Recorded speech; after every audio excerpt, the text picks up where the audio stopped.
എന്നാന്നറിയാമോ, ശ്രീബുദ്ധന്റെ ഒരു കഥ കേട്ടിട്ടുണ്ട്. ഒരിക്കൽ ശ്രീബുദ്ധന് വിശന്നപ്പോൾ അടുത്ത ഗ്രാമത്തിലേക്ക് ചെല്ലുകയാണ്. എന്നിട്ട് ഒരു പാത്രമായിട്ട് ഒരു വീട്ടിൽ ചെന്നു.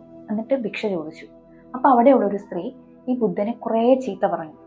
നിനക്ക് നാണാവത്തില്ലേ? ഇത്രയും ആരോഗ്യമില്ലേ? നീ എന്തിനാണ് ഭിക്ഷ തണ്ടി ജീവിക്കുന്നത്? നിനക്ക് പണിയെടുത്തൂടെ എന്നൊക്കെ ചോദിച്ചുകൊണ്ട് ഒരുപാട് ചീത്ത പറഞ്ഞു.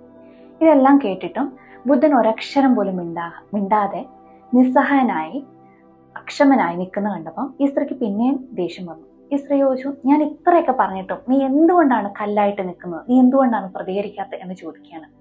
അപ്പം ബുദ്ധൻ പറയാണ്, അമ്മേ ഞാനൊരു കാര്യം ചോദിച്ചോട്ടെ എന്ന് ചോദിച്ചു. അപ്പൊ സ്ത്രീ പറഞ്ഞു, ഞാൻ ചോദിക്കുന്നു പറഞ്ഞു. അപ്പൊ പറഞ്ഞു, ഒരാൾ ഒരു സമ്മാനം തന്നിട്ട് അത് സ്വീകരിച്ചില്ലെങ്കിൽ അത് ആരുടേതാവും ചോദിച്ചു.